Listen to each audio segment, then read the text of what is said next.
Hello and welcome to the first session of Thinking Big With, which is a new online series from ECFR, where we try to get beyond the immediate crisis and look at the big ideas which are going to be shaping the next century. Every episode, I'm going to be joined by one big thinker, and I will ask them 5 big questions, which will help us to understand both who they are, but also how they see the world emerging, which will shape our geopolitics, our politics, and our way of life. And I'm absolutely thrilled this week to be joined by our first speaker, Joseph S. Nye Jr., who I'll introduce in a minute. But before I do that, just wanted to explain some ground rules. Firstly, this event is going to work in 2 parts. The first part is going to be live streamed for 30 minutes, during which I will discuss Joseph Nye's big ideas with him. And then we'll move on to the second part, which is for our Zoom audience only, when people can ask questions. Secondly, if you want to tweet about this on social media, please use the hashtag which you see on your screens, hashtag #ThinkingBigWith. And finally, for our Zoom audience, if you want to ask questions later on, please write them in the Zoom chat box or raise your hands later during the Q&A session. I think we're going to start now. As I said earlier, we're absolutely thrilled to be kicking off this series with Professor Joseph Nye. He needs very little introduction. He is one of the most cited US foreign policy thinkers of all time. He has pioneered some of the key concepts that people use to talk about the world that we live in, like soft power, asymmetric interdependence. He has been part of the American foreign policy imaginaire for many decades now, has advised several presidents, secretaries of state, has chaired some of the key institutions which help Americans understand the world, such as the Trilateral Commission and the Aspen Strategy Group. And I think he knows the new president of the United States well through having given evidence to him in Congress, and a lot of his nominees who will be hopefully raising up to positions of power in the weeks and months that come. He's also the author of many best-selling books. His latest one is called Do Morals Matter? Presidents and Foreign Policy from FDR to Trump, where he looks at what it will take for America to re-engage its moral compass when it comes to foreign policy. We're going to go through some big questions about the nature of the world, but maybe before we get onto those big questions about the nature of the world, we can start with something a bit more personal. Joe, most of the people who are listening to us have been stuck in lockdown for a long time, haven't met friends and loved ones for a long time, so they're looking forward to what they're going to do afterwards.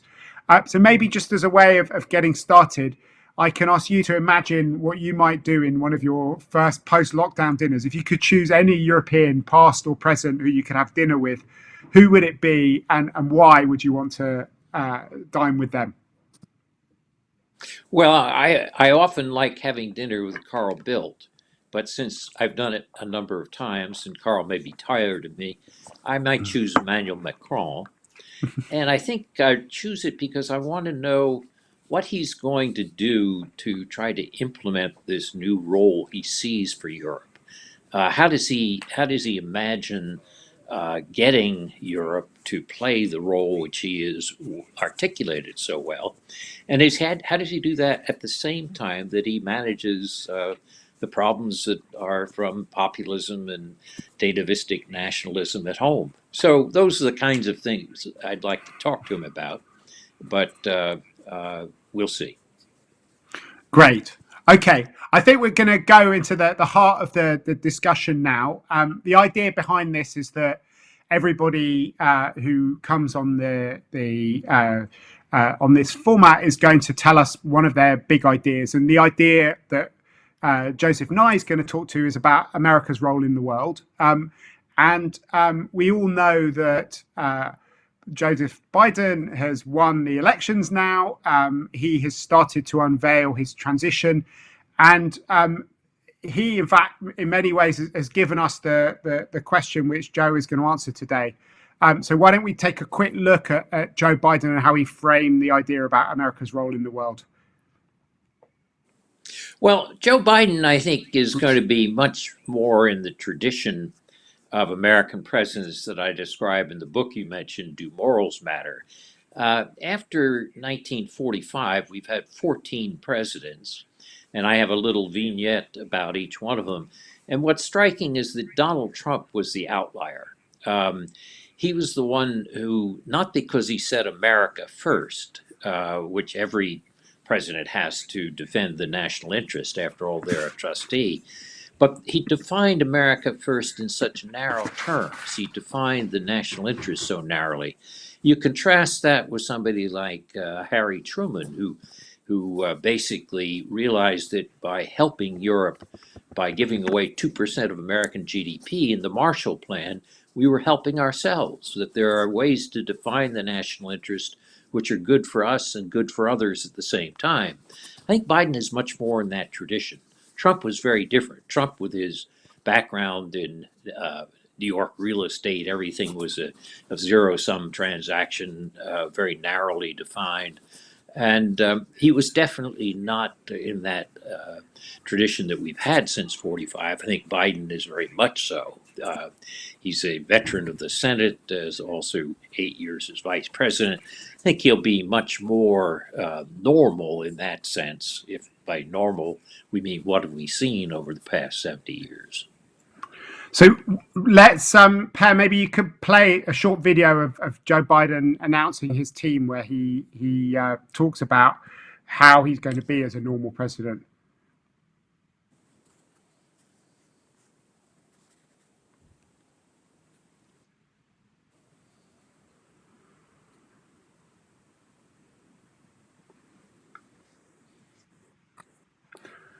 Okay. We seem to have technical difficulties. Anyway, Biden said that America will come back. America is back, and that it will lead the world again. So, Joe, tell us why you think that America can lead the world again. Well, there was a lot of pessimism in the Trump years that Trump was a turning point, that America had lost its resilience. It had no longer a commitment to values. It no longer saw its role as a leader in the world, and so forth. I think, in fact, what you've seen in the 2020 election was a surprising degree of resilience in the American democratic process. Here you had an election amongst the worst conditions you could imagine, the worst pandemic in 100 years, a major economic problem, racial difficulties over the summer, and so forth. And yet you had an unprecedented number of Americans who turned out, and we turned out an incumbent president, which is not easily done.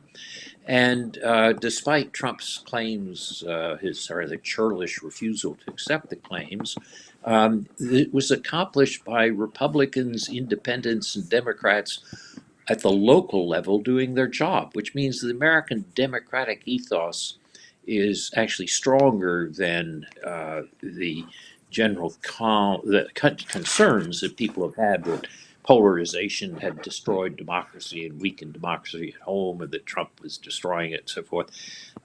So I think, in that sense, if you believe that America's soft power, its ability to get what it wants through attraction rather than coercion or payment, if you think that that soft power depends upon our maintaining a robust and resilient democratic process at home, I think that's the basis for saying that the capacity is there. Now, it's true that in terms of the divided government, Biden may have trouble with the Senate, but that'll be more in terms of domestic policy than foreign policy. The Constitution actually gives the president a fair degree of leeway on foreign policy. And Biden's understanding, and the people who are around him, that the strength of America has been that it has been a country that has 60 allies around the world.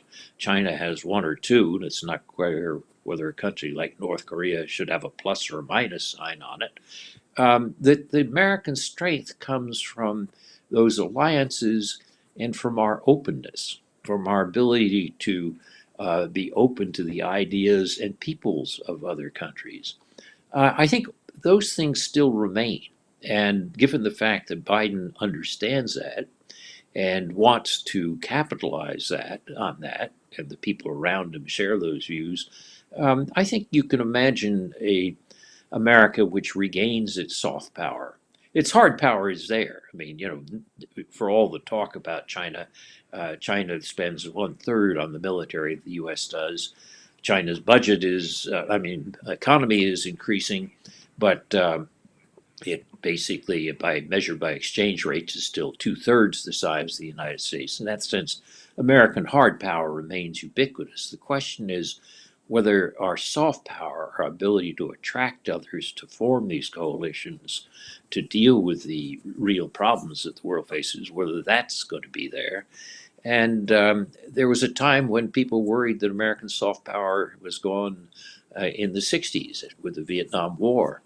But the interesting thing then was that we managed to recover our soft power. And I think after 4 years of Trump, where we lost a great deal of our soft power, I think there's a good prospect we can recover it in the Biden years.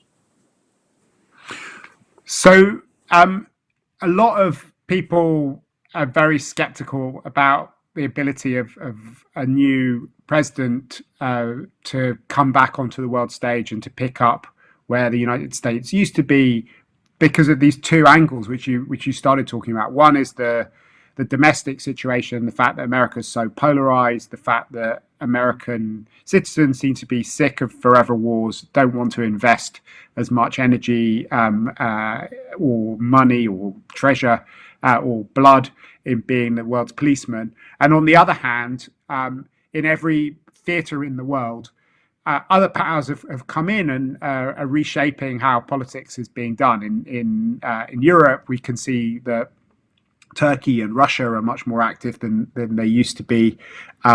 The US has been trying to withdraw as much as possible from the European theatres so that it could focus more on China. In the Middle East and North Africa, we can see the emergence of Saudi Arabia and Iran and Israel, again, Turkey and Russia and other players setting the rules for what's going on. And even in Asia, there is a much more multipolar space than there was beforehand. It's certainly true that the US has many more allies than China has. And if you add up all of the allies or proto-allies or countries with whom America has security relationships, they are much larger than China for the years that come. But it does mean that it's a slightly different environment from what we've seen, certainly in the last 30 years, in terms of the preponderance of American power. How much does that change the idea that America can lead the world? Well, let me start with the internal question, Mark. We're not going to return to 2016 internally or externally, but that's actually a good thing. It's worth noticing that when Trump was elected in 2016, there had been a downturn in terms of American public opinion attitude toward globalization, international multilateralism, and so forth. The latest Chicago Council on Global Affairs poll shows that, in fact, in 2020, more than 70% of Americans want an outward-oriented, cooperative foreign policy, which is the highest level it's been. So the domestic attitudes have changed, and they've changed for the better. So in that sense, Biden will have help. On the polarization, that is there. And the polarization among the political parties is going to require considerable political skills on Biden's part. But the point is that we're not quite as poorly off domestically as we were in 2016. On the international front, again, the world's not going to go back to 2016. properly, many countries have lost a degree of trust in the United States after 4 years of Trump. In that sense, I don't think you can immediately regain all that. But if you look at uh, the Russians in the Eastern Mediterranean, the Middle East, and so forth, I see Russia as a declining power, declining demographically, overly dependent on energy exports, and unable to really fully adjust to the needs of a modern information based economy. But they're quite dangerous as a declining power in terms of being able to accept risks, such as they've done in Syria and Libya and Eastern Mediterranean. In that sense, I think there is a new challenge from Russia, and that's to be taken seriously. And in Asia, the challenge is obviously not from a declining power, but from a rising power, China. China has made extraordinary gains economically. We're not headed for a new Cold War, which would be ridiculous because there's much more economic and social interdependence than ever was during the real Cold War. On the other hand, it's worth remembering that Asia has its own internal balance of power that something Bill Emmett pointed out years ago. Japan, India, uh, Vietnam, others have disputes with China over territorial issues. A, and B, they don't want to be dominated by China.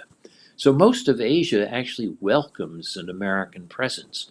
They want access to the Chinese market. They don't want a Cold War type containment, but they also want to maintain a balance in which China can't dominate them. So, in that sense, the Americans are welcome there. The key will be how well Biden is able to uh, adjust his diplomacy to deal with that. And Europe's going to play a large role in both theaters, obviously in the Mediterranean and the Near East because of proximity, but also if you add Europe and Japan, which is the world's number three national economy, and the United States together, China's no competitor for that. And the question is, can we develop a rules-based framework to not to contain China, but to shape the environment for China to have a responsible role? And if we work together on that, we can. So these are the reasons why I think I'm relatively optimistic. Now, as somebody who studied history, I know that mistakes are made, things can go wrong, so we can't be absolutely sure of this. And we're certainly not returning to 2016, but I think we have opportunities to deal with this new and difficult world, which I'd rather play our poker hand than China's poker hand. One interesting question, which I think a lot of people have been wondering about, is to what extent regime type is going to play an important role in the world that you're talking about. You're saying that there's no new Cold War taking place because of the levels of interdependence, but one of the other differences could be the fact that you don't have the same ideological strife between China and the United States as you had between the Soviet Union and the United States. Yet the Biden team seems to be very focused on the idea of a D10, of creating a different international system that's more arranged around like-minded groupings amongst democracies rather than relying as much on the universal institutions where China is playing an outsized role nowadays. How do you see that playing out? Well, the real Cold War, the Soviet Union was a military and an ideological threat and not an economic or technological threat. China is almost the opposite. Its real strength has been in its economy and it's focusing on technological competition by fair means and foul. But when it comes to ideology, we're a bigger threat to them than they are to us. Back in the days of Mao, there were people running around jungles in South America promoting Maoism. Nobody's marching through the streets today anywhere in favor of Xi Jinping thought with Chinese characteristics, as is described in the Communist Party constitution. Whereas, on the other hand, the idea of openness and freedom of speech and an open internet and so forth, that's a real worry for Xi. And that's why the Chinese have indeed clamped down or increasingly clamping down. So there are ideological differences, but I would say that we have the better positioning on that. What we have to worry about from China is not something like export of communism, which the Soviets were trying. What we have to worry about is the misuse of technology to abridge and limit individual freedoms and destroy democratic potential. China's not going to try to export these authoritarian ideas, but it's going to fight strongly to prevent their importation, including the kind of coercive treatment you're seeing right now is using their economic coercion against Australia when Australia asked for some open discussion of the origins of the COVID pandemic and so forth. So we have a problem with China ideologically. But it's not at all like the old Cold War ideological problem of fearing their export. What we need to do is have a grouping of the democracies working on standards for technology. What does privacy mean? What are the limits to the behavior which we accept and don't accept? Those are areas where the democracies should be working together. Europe has been in the forefront here. And Europe and the United States, I think, have to work together in this area. That's kind of different from the old ideological challenges that we saw in the Cold War. And that's why I think the kinds of statements by Secretary of State Pompeo and so forth, which have been what you might call the old-fashioned Cold War kinds of statements about ideological competition, are misleading. It doesn't show us where the real problems are.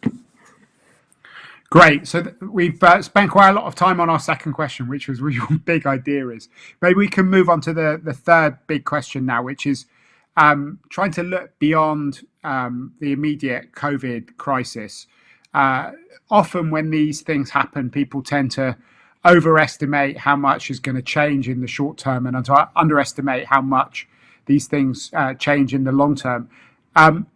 What does long COVID look like for you from a geopolitical and political perspective?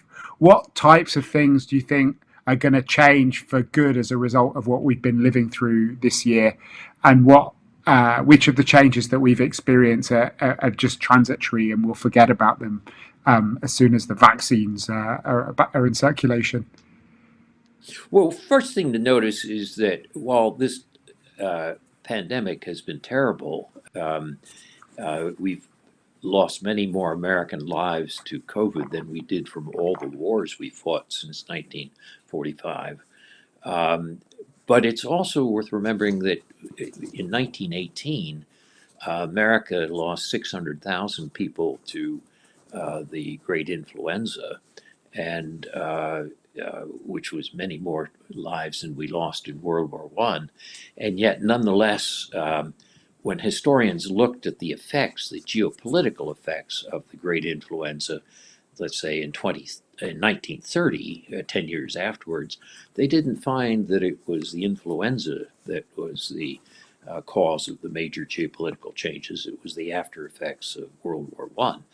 And I suspect that something like this may turn out with this terrible pandemic, that we're suffering now. I doubt that it's going to change the geopolitics. I think it's more of an accelerant of existing trends. So there'll be some decoupling in certain areas on aspects of the international economy. Concerns about security and supply chains are going to replace concerns about efficiency. But I don't think it's going to lead to a total decoupling or loss of international trade. I think it's going to lead to a distinction between areas which are sensitive to security, such as questions whether you allow Huawei to build 5G, which I think you shouldn't, or we shouldn't, and you shouldn't. That, I think, is a change that's been accentuated by this. I also think that you're going to see, however, that there's another type of interdependence or global interdependence, which is best represented by the pandemic itself and by climate change. And I think what we may see is that the pandemic has been a wake up call on that. We haven't risen to the call very well so far, but I think we may see more attention to how we're going to cooperate when you have the Biden administration. And I think that may transfer over into the concerns about climate change. It's interesting that Biden's first steps he's announced are to rejoin the Paris Climate Accords and to rejoin the World Health Organization. So, in that sense, I think there'll be some decoupling in economic and global interdependence. Um, I think, if anything, there'll be an accentuation of international ecological interdependence and a greater awareness of our needs to do something about it.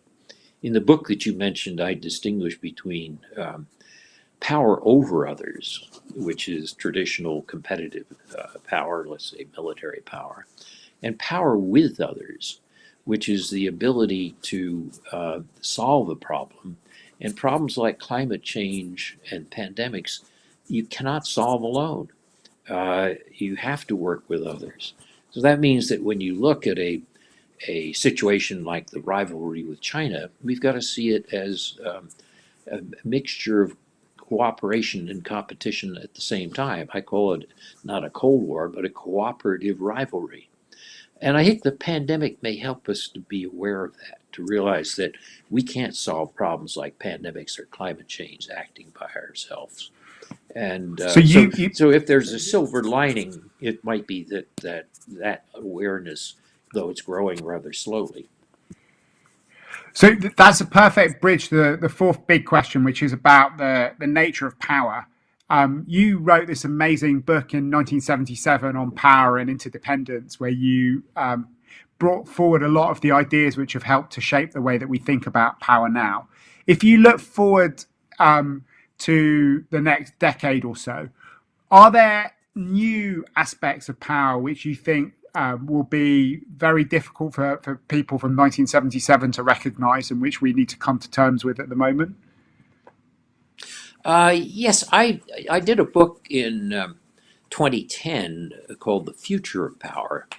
And I argued there that in the 21st century, there were two great power shifts going on. One, which I called horizontal, which was from west to east, which might be understood as the recovery of Asia.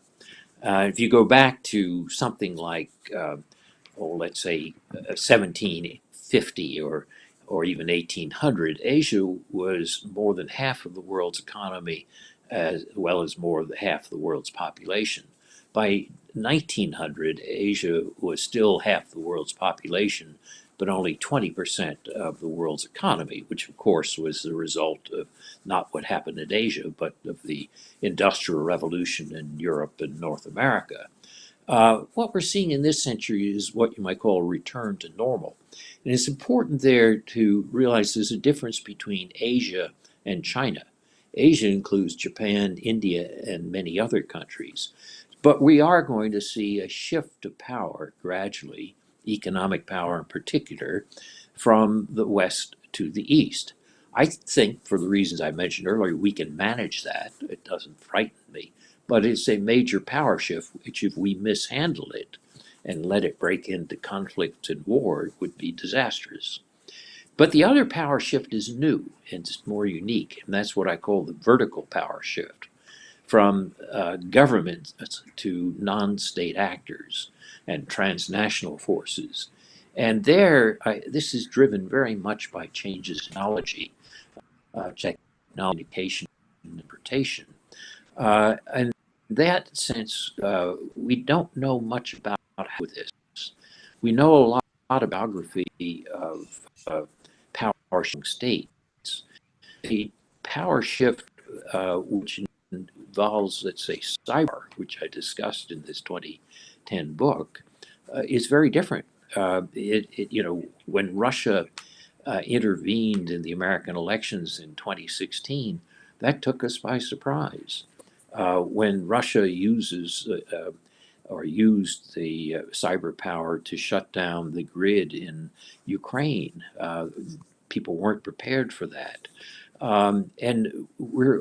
But it's even more than just those cyber events.